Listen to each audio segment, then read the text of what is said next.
Isiship nyo na naman kaming dalawa. Nagpasama lang bumili ng bulaklak nga. May pagbibigyan kasi siya ng bulaklak kaya bumili kami sa Dangwa. Sabi niya sa akin, mali daw na ako yung sinama niya kasi ang dami daw nakakilala sa akin. Actually, yang iya nga kami nun. Pagpasok namin doon sa may uncle dyan, sa may Dangwa, may sumigaw agad, Papi Brute! So lahat sila nakatingin sa amin dalawa. So ayun, ayoko pa naman ang tinitingnan ako, nahihiya ako ng sobra talagang hiyang-hiya. Kaya pansin niyo, katalikod lang ako dyan. Hindi kami gano'ng umarap.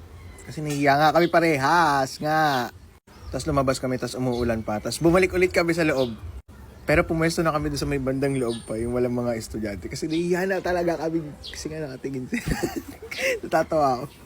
Pero yun nga, sinamahan ko lang nga, bumili ng bulaklak.